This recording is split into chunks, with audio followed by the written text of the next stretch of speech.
Welcome to today's webinar on inclusive teaching that embraces diversity in the classroom. In a world as diverse as ours, inclusive teaching isn't just a best practice, it is a necessity. It ensures that every student, regardless of their background, ability, or learning style, feels seen, valued, and empowered to succeed. Today's session will explore how we as an educators can create learning environments that accommodate and celebrate this diversity through thoughtful curriculum design, flexible teaching strategies, and a genuine commitment to equity. So without wasting any time, let's begin. For that, let me share the PPT with you.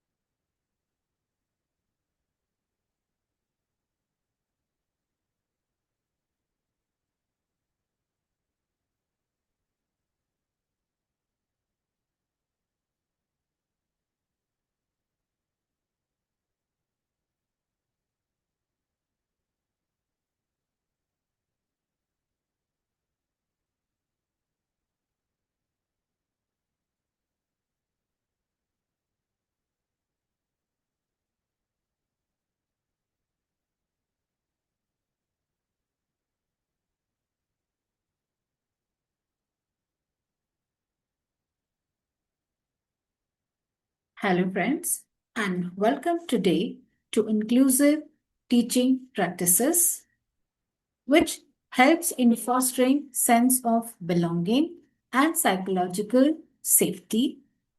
Further, it creates equitable learning environments. So let's begin. There's a lot of elaborate discussion in National Education Policy 2020 on inclusive teaching. Hereby, the students will be sensitized through this new school culture. Here, the teachers are going to be trained, the social workers would be involved, and counselors are also have a very important role to play.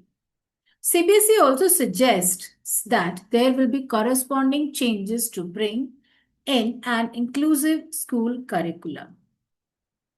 So, it also talks about that the stereotype school curriculum will be removed and more relevant material and relatable material would be provided to all communities. So, to understand here, it's important that already CBSE has changed certain books, certain chapters have been removed, and certain chapters have been added. So, already CBSE is into the process.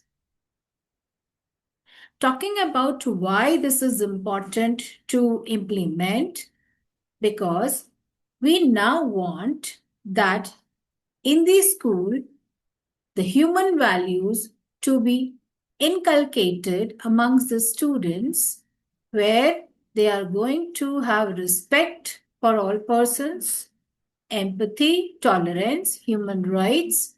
They will also understand what is gender equality, how the global citizenship is going to help them in future, and very important, talking about inclusion and equity. So let's understand that National Education Policy 2020 also includes that various cultures, religions, languages, gender, identities would be there, and the children will be sensitized about this, and they will develop respect for the diversity in the society. So, further, let's understand what is inclusive teaching.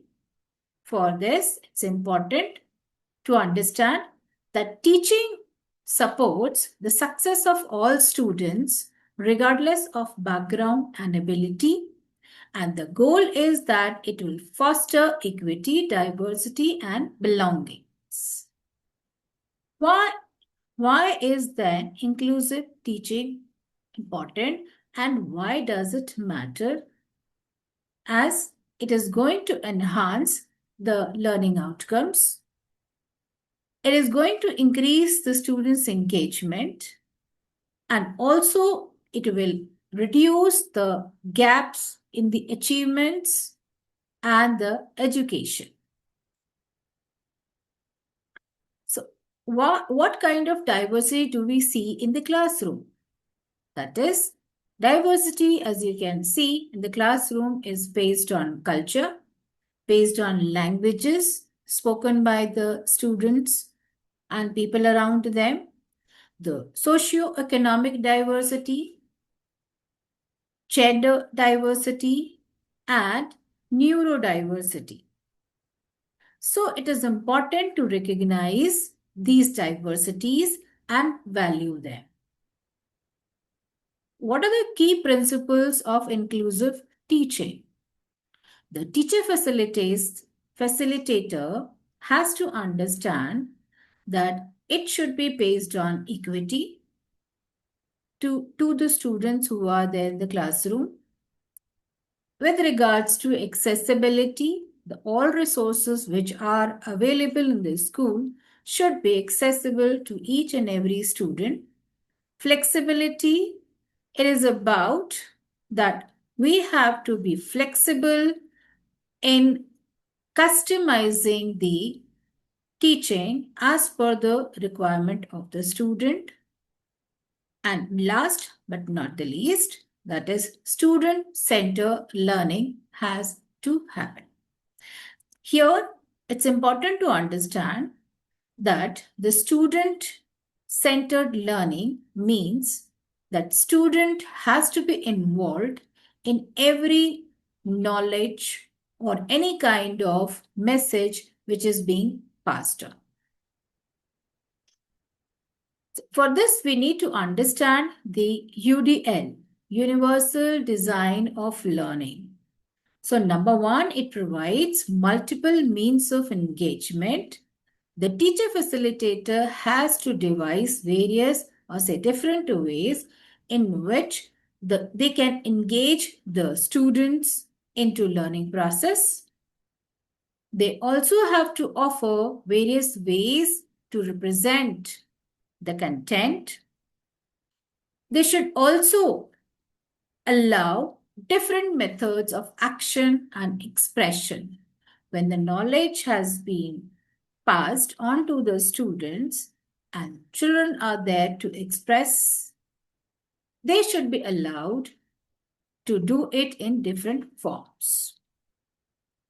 So this universal design of learning can be implemented better to ensure that different students with different abilities and capacity to grasp the knowledge have different means of understanding and taking the knowledge.